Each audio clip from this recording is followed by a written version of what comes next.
All right, so it looks like it's about that time, 1 o'clock. Welcome and thank you guys for joining us for this webinar on thick section laser welding. I'm Russell, sales engineer with Civan Lasers. We also have Zach Sanders, our welding engineer, and general manager Ami Spira on the call. Um, Zach will be presenting today, and he is, as I mentioned, our welding engineer, studied at BYU, Idaho, and working on his master's at the University of Arizona. Previous experience, 8 years at Caterpillar, working on improving weld quality and facilities, as well as managing different suppliers and sustainable welding systems there. He works with us to help us solve problems in manufacturing, applying our advanced laser welding technology to various codes and specifications as necessary. And this allows him to be very familiar with the pains that manufacturers are seeing, as well as very familiar with the specific technology that Savan offers in the laser welding space. In addition to his experience with Caterpillar, he is a member of the AWS task group on qualification, a certified welding inspector and supervisor, and he is also selected as a 2026 future leader for the AWS. He's based out of our Rexburg, Idaho welding lab and lives there with his wife and 3 kids. So, with that, I will pass it off to Zach. Zach, the floor is yours. All right. Thank you, Russell. Just to confirm, can you hear me okay? We're good to go. All And we right. can see your screen. Okay. Everything looks good on your end? Correct. Okay. Well, let's get started. Welcome, everyone. I'm grateful that you guys are able to attend and looking forward to some awesome questions. If you have questions throughout the presentation, please put them in the chat. Don't wait till the end. You might forget it. We will probably not answer them until the end, but just put it in there just so we make sure that we get to it. So this is a presentation on pure laser welding of thick sections utilizing dynamic beam lasers.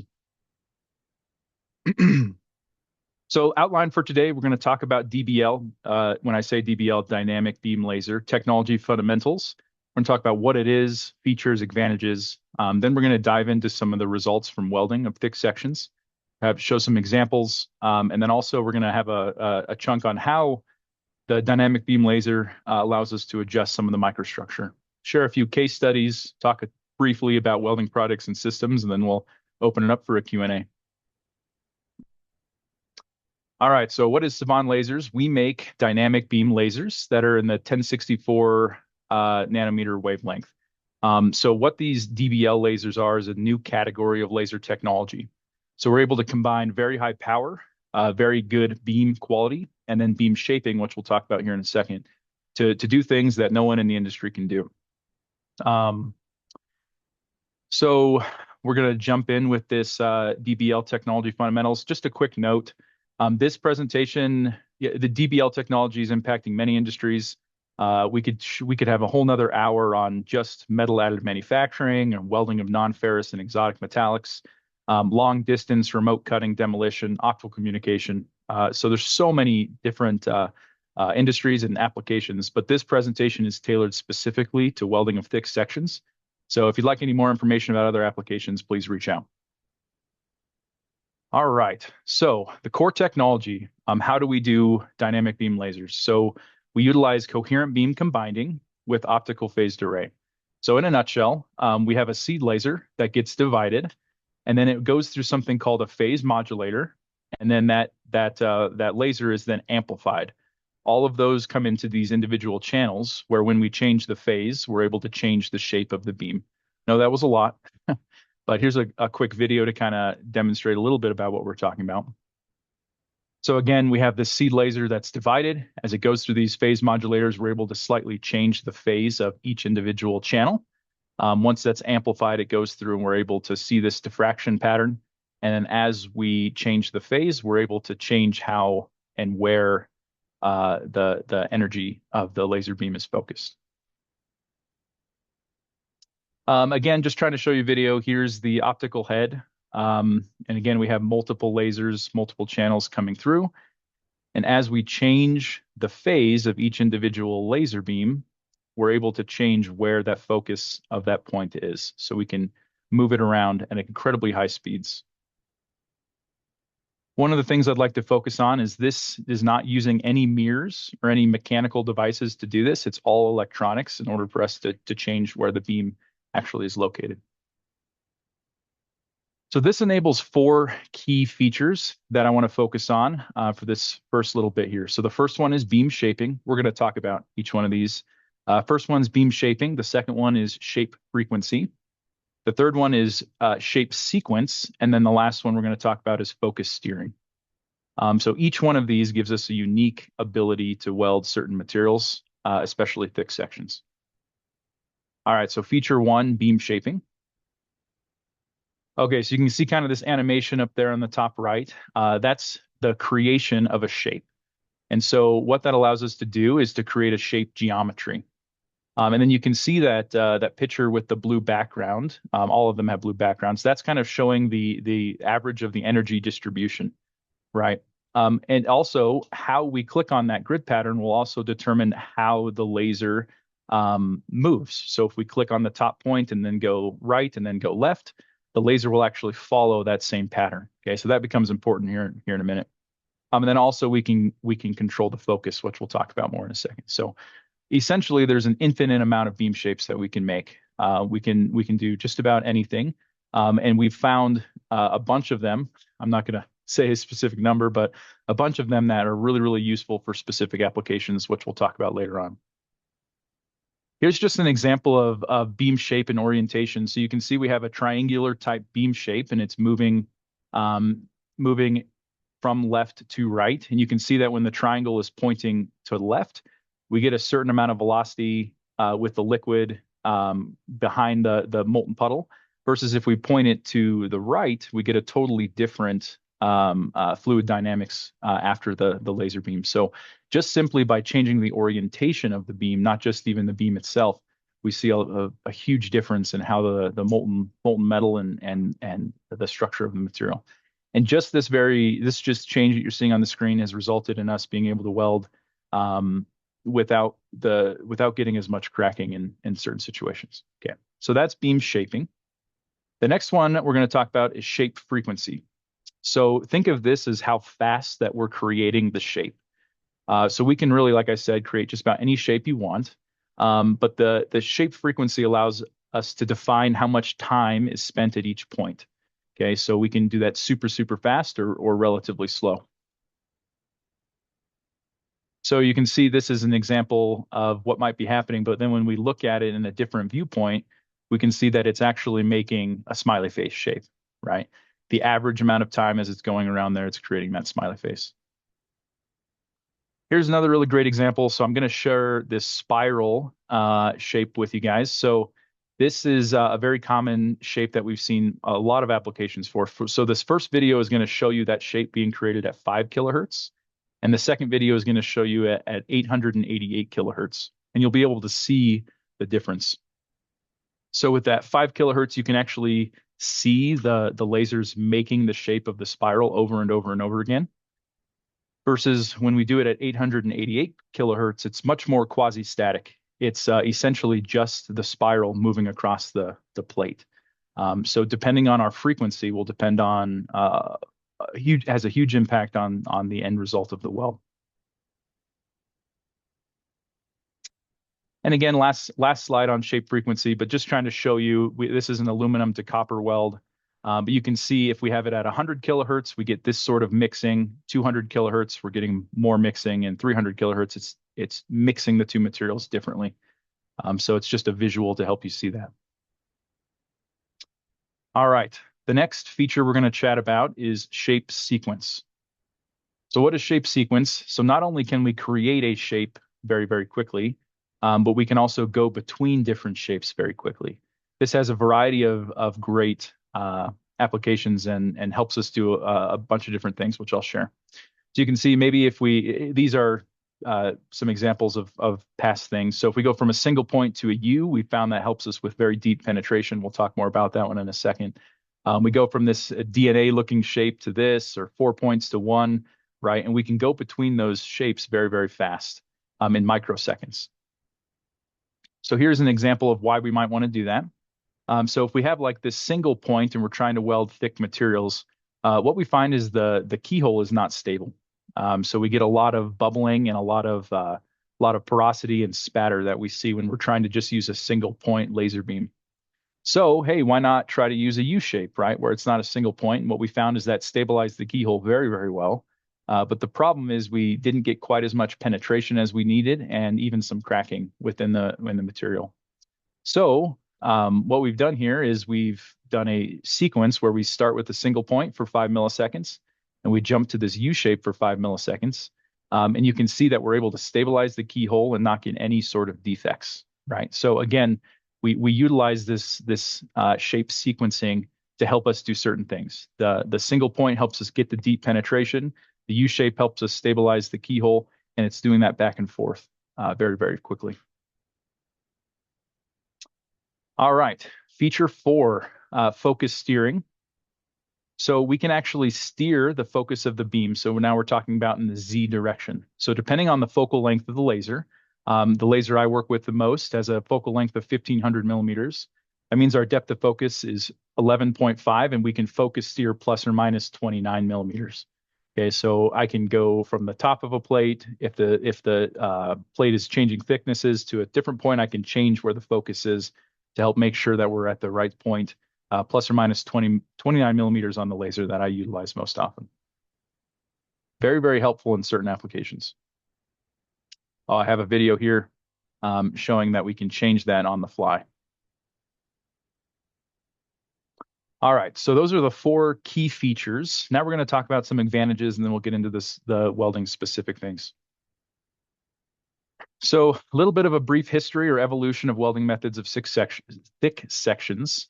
So generation 1, traditional arc welding, right? Whether that be GMAW, submerged arc welding, gas tungsten arc welding. Generation 2, what you're seeing quite a bit is this hybrid GMAW and laser. So we actually have a wire-fed process that has an arc and also a laser beam. What we're talking about here is what we call pure laser welding. So there's no arc, electric arc, and there's involved with the process. So again, traditional, no laser. Maybe on this particular plate, it takes 6 passes. Partial laser, where we can maybe do the root with a laser and then we fill it up with arc welding. But what we're talking about is fully lasered through only laser through the entire cross section. So again, this helps us to replace multi-pass welds with single pass welds. So in this situation that you're seeing here is a 30 millimeter single pass for stainless steel. So again, instead of having multiple small passes with arc welding, we're able to do the whole thing in one pass. This has a huge impact on heat input. So due to the laser's concentrated energy and high travel speeds, and obviously less passes, we get significantly less heat input, which helps us have a significantly less distortion and a much smaller heat affected zone. So as an example, if you run the math, if you're welding 25 millimeters thick mild steel, gas metal arc welding, GMAW versus pure laser welding, it's about a 10x reduction in heat input. This technology also helps us to be more tolerant of poor fit up. So here we have welding mild steel, 15 millimeters with a 2 millimeter gap. And so what's happening here, like if we're using this U shape as we're welding, we're able to kind of spend some time on both parts of those plates and be able to tie that material together versus a traditional laser, which has a really, really tough time with being able to weld anything with a gap. Another advantage is welding from a distance. So like we mentioned before, my laser has a focal length of 1500 millimeters or 1.5 meters. The same thing that's in this video that you're about to see on this robot, but as it's welding, we're far away from the part. So there's a couple advantages here. One is it helps keep our optics clean and not damaged, which is great. And then we're able to access areas with complex geometry much easier and quicker. Essentially, anywhere you can point a laser pointer, we can get in there and we can weld. We also see really great results welding out of position. So we've done 1G, 2G, 3G, and even 4G.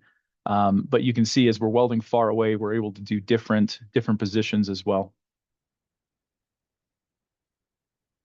Let this video play.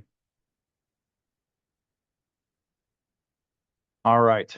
And then just kind of a summary of advantages, things that our customers have reported to us.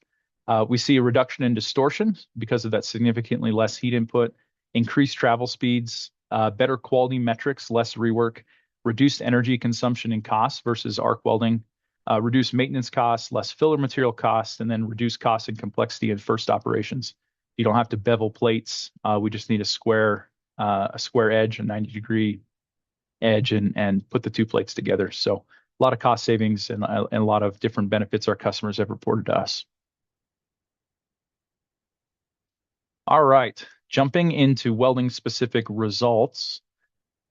So thick sections. The picture to the right here is the thickest that I'm aware of we've welded so far successfully with no defects. So we're able to weld 73 millimeters. This is mild steel in one pass with no rejectable defects. A huge feat, right? A very, very deep penetration weld. And this isn't just done in a lab situation where we don't have results. We've actually tested this to codes. So our welds have been qualified to ISO 15614. You can see kind of the results there where we have the laser weld, and then you'll notice that there is an arc weld on top of that. We'll talk about that here in a second. So this was mild steel 25 millimeter butt joint where we did the root with dynamic beam laser and then GMAW. Laser powers was 24 kilowatts, and we were traveling at over 50 inches a minute to complete this weld. And all the results passed the ISO 15614 code. We've also done different thicknesses. So we've done 6 millimeter aluminum, 15, 25, and 35 millimeter mild steel. And we're just about to pass several other qualifications as well. So we're proving these to industry codes and standards. So I want you to notice, though, one of the things that happens when we're doing just pure laser welding is we often end up with just a little bit of underfill or undercut, depending on what you want to call it. And that can obviously be a problem to some codes. So there's kind of two options to fix that. One is cold weld wire with a laser. So what we're able to do is we do add wire, but there's no arc. The laser's doing all of the work. And as we're welding, the laser is melting the wire, melting the base material, and it's filling that underfill all in the same pass. We're able to, like you can see in the results over here, where we got rid of that underfill, and now it's just a little bit of reinforcement on the top. The second option, which some customers decide to do depending on their application and situation, is to fill it with arc welding afterwards. So we do have a little bit of underfill, and then they come back through and fill that with a GMAW process.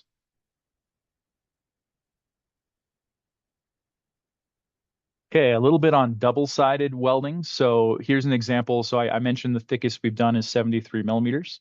Well, if we can get access to both sides, you can double that, right? So here's an example of a 60 millimeter thick plate done in 2 passes, and some other ones that are done here. And we've passed various tests and X-rays with this as well. Again, just another example of stainless steel, 20 millimeters. This one has an arc welded cover pass, but very, very clean, very, very sound weld metal deposited throughout the entire thickness. A couple other examples here. Vertical welding. We actually find that welding in the 3G position actually increases the quality. There's a lot because of a lot of reasons for that, but it's even easier to weld with our laser in the 3G position. We get very, very good results. Another example of stainless steel, 30 millimeters. We also have done a lot with armored steel or higher carbon steels, higher CE value steels, where we're getting really, really good results. Because we can do the beam shaping, we're able to control to an extent the thermal properties of the melt pool. So we can have one portion of the beam shape kind of almost preheating the material or post-heating the material while we're getting into deep penetration, as well as stirring and doing different things. So we're able to get crack-free welds. You can see very small pores of porosity here. Those are in the particular code we were using in this case did pass, but we found very, very good results welding armored steel as well. A lot of people then ask us, well, what about T-joints and fillet welds? So there's a couple different options. Here we have a T-joint of 8 millimeter steel. This is just mild steel. And you can see that we're able to achieve a 4 to 5 millimeter thick leg-sized fillet weld on these particular parts with very, very good fusion and penetration. However, there's different options, right? So what I just shared was like the laser plus filler wire. We can also do autogenous laser without filler wire on both sides. And then with the power and the shaping that we can also do laser without filler wire on one side. One of the things we find is this is kind of a new concept in some codes and standards, but it's something that we've been able to do, and we're in the process of doing all sorts of testing to help this become part of future codes and specifications in the not too distant future. All right, I know this isn't necessarily considered thick, but I wanted to share this anyway. Welding aluminum die cast is traditionally extremely difficult, right? There's a lot of porosity issues, but we're able to utilize beam shaping to allow some of those gases to escape and to achieve welds that meet the customer's codes and specifications of welding aluminum die cast. So you can kind of see what we're doing here. So we have without a dynamic beam, kind of just a straight normal beam, versus as we're moving the puddle around and stirring the weld pool, we're able to allow those gases to escape before it solidifies.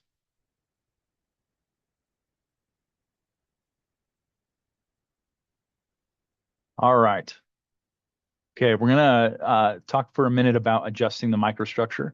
The example that we're going to share here has to do with the DED laser directed energy deposition laser beam process, but the principle applies to base materials or solid materials and steels as well. So we've been able to show that both ways. So this test was welding from the left to the right on this screen. But as we were welding, we changed the shape of the laser beam. You can kind of see that in the video. So these different names, I call this the sea turtle, to a single point, to a square, to a backwards sea turtle, to a circle, to right, and we're able to change as we're welding. And what we find as we're doing that is we're changing the temperature in each one of those spots, the average temperature in a given section of the weld. And when we're changing that, we're changing how fast it cools, we're changing different phases the base material and the heat affected zone gets to, and we find that we're able to change the microstructure as we're welding throughout. So you might get like a fine microstructure to more of a columnar type, to a coarser equiax microstructure, so on and so forth, just by changing the beam shape itself. Why does that matter? It helps us to control some of the mechanical properties and thermal properties of the process. We improve quality, getting less porosity. Smaller beam diameter versus a larger beam diameter is going to change different things. Reduction in the chance of lack of fusion. Surface roughness goes down, so we get a better, more uniform, nice, smooth shape. And then it enables us to use some very unique alloys as we control the solidification and mixing of two different materials. All right, a couple case studies, and we'll wrap it up, and we'll have plenty of time for Q&A. So I hope there's a lot of questions in the chat. So here's a case study by Fincantieri. It's a shipbuilding company. So they're welding relatively thick, mild steel. Welding travel time was an increase of 40%. Weldable thickness ×2. Energy consumption was 60% less. And then the usage of filler wire was 90% less. So they have a lot of benefits and helped them a lot on different cost goals that they had. There's another example of a case study for a fusion magnet. So the thickness in millimeters, 20 millimeters. With TIG welding, they had to do it in 10 passes. With the dynamic beam laser, they could do it in 1. They went from 180 minutes to 3 minutes, right? Just from changing from TIG to the dynamic beam laser. And then again, the case study for welding aluminum die cast. Travel speed, they were using a friction stir welding process versus the dynamic beam laser, which is obviously going to be significantly faster, going from about 8 inches a minute to over 350 inches a minute, significantly increasing the amount, how fast they can make these parts and make sure that they work for their customers. All right. So kind of the starting with some products. So we offer different power sizes of lasers, everything between a 7 kilowatt all the way to over 100 kilowatt. For welding applications, usually 14 or 28 kilowatt for thick sections is sufficient.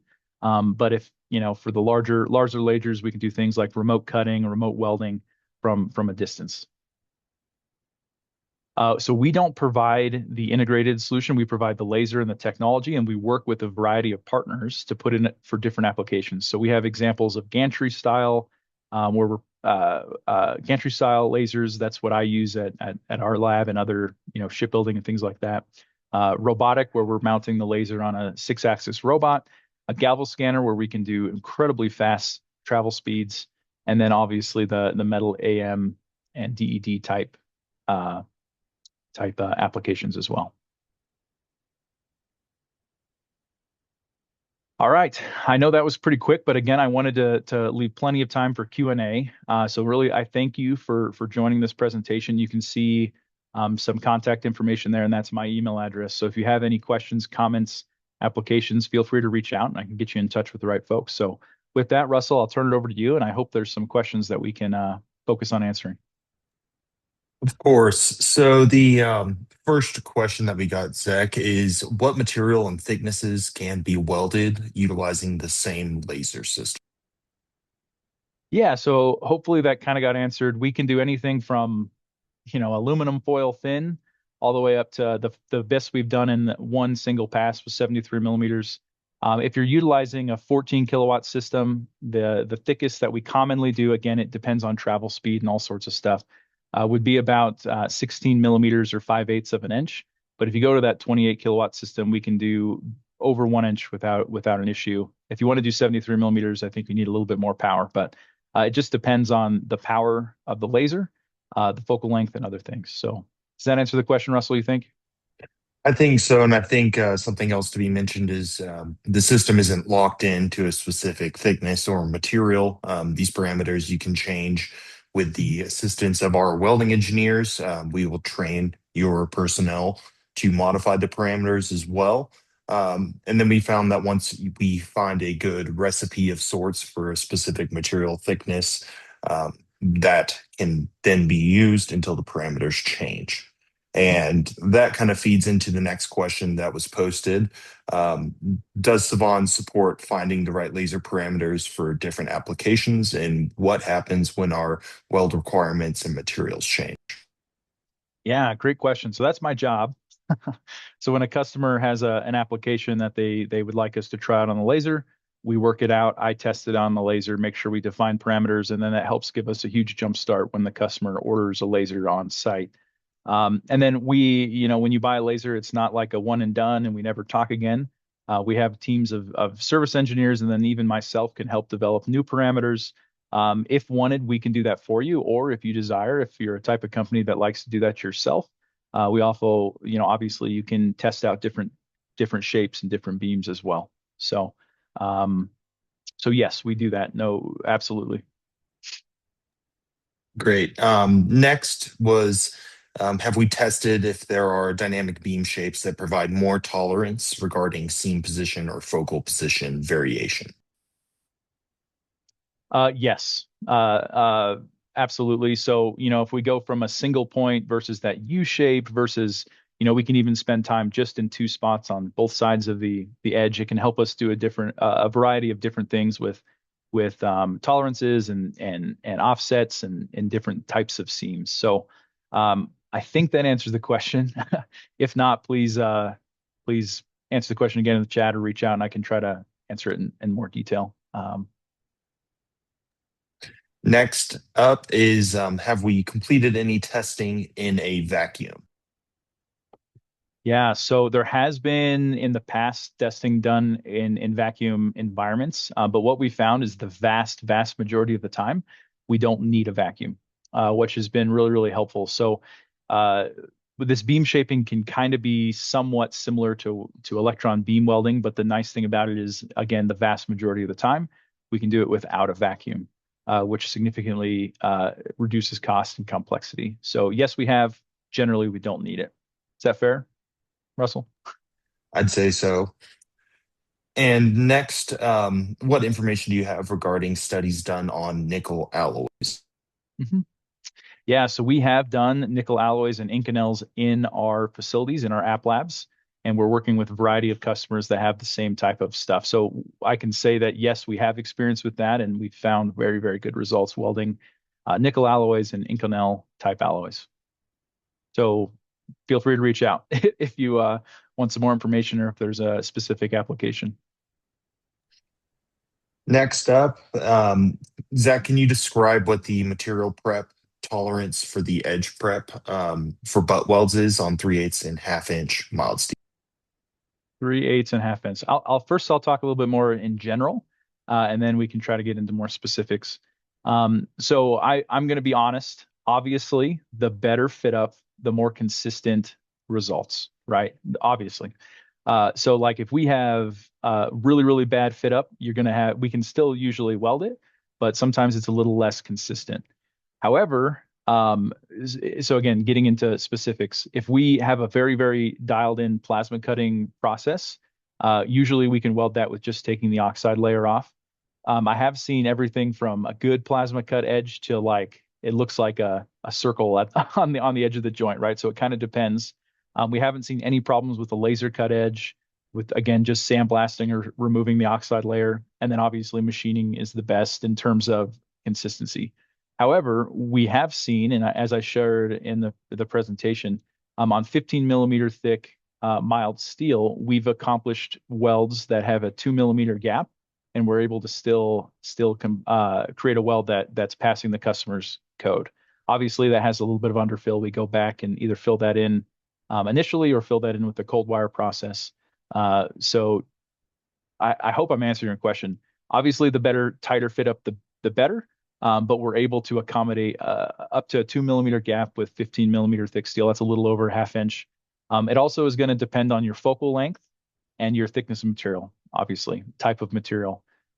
So again, if you have a specific test or something you'd like us to share, something that's very common in terms of different thicknesses and tolerances and edge preparations, we'd be more than happy to try to accommodate that. Um, does that answer the question, Russell? Or did I go up on a tangent there? I believe that answers the question. Okay. Okay. And next is, have we done any fatigue studies on HSLA steel that show improvements when compared to traditional arc welding or any fatigue studies in general?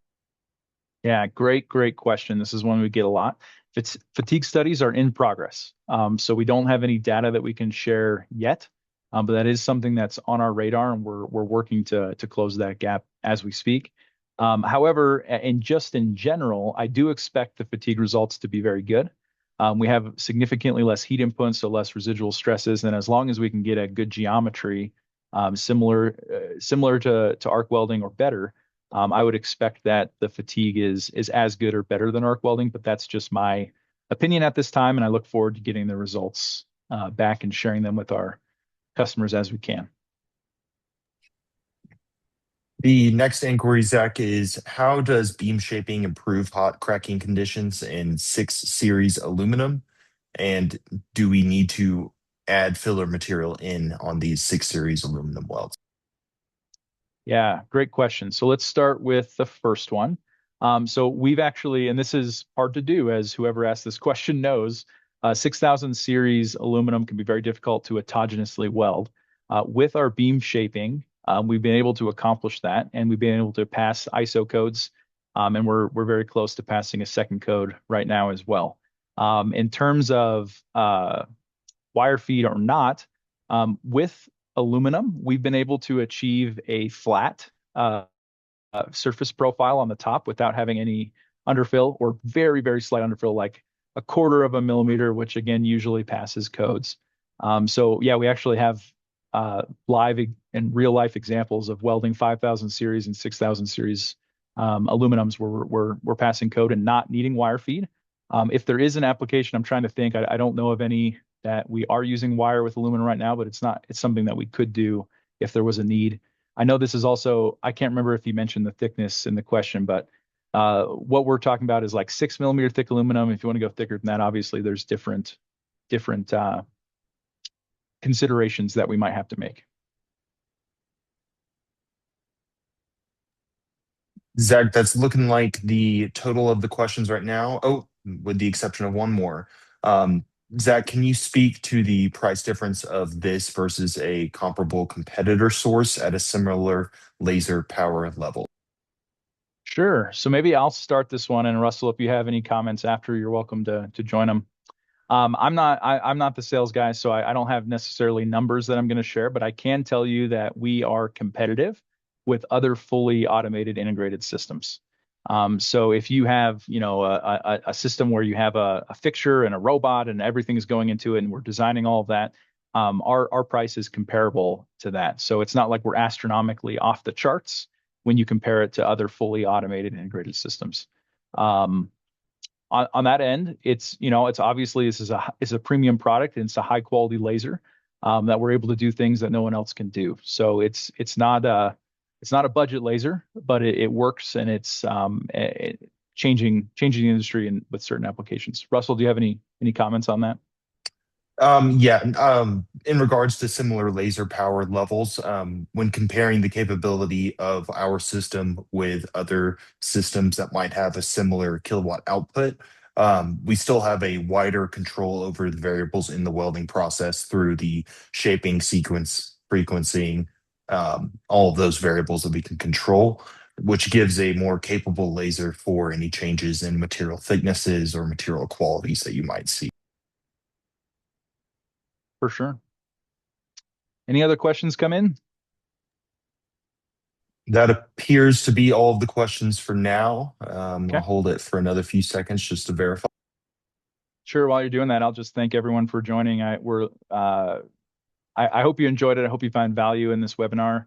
And again, never hesitate to reach out to us if you just have questions in general, anything specific, or if there's an application that makes sense to try and you guys would like to partner to do that, we can make something happen as well. So really appreciate your time joining this webinar, and please never hesitate to reach out. We have another question coming in, Zach. Oh, So great. we have, can this laser type be routed through a scan head, or does it only work on a gantry/robot with a fixed beam? No, great question. And the answer is absolutely. We can use a gavel scanner, and we still have all the same abilities with beam shaping. And because we can focus steer, we can change the focus in the Z direction.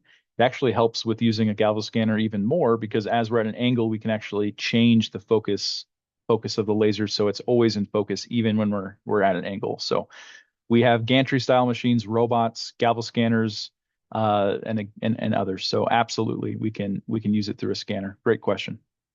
And another benefit of the Galvo scanner option, for large flat parts predominantly, is an increase in travel speed, which can be achieved due to the lack of mechanical moving components in the welding operation.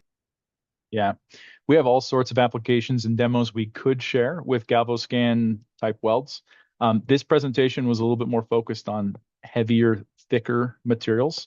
But perhaps we can do one in the future of thinner materials and show a lot of the examples of where we are using a scanner so we can reach those incredibly high travel speeds and still get the benefits of dynamic beam lasers. Great. I will call for questions one more time, see if anything else comes across here.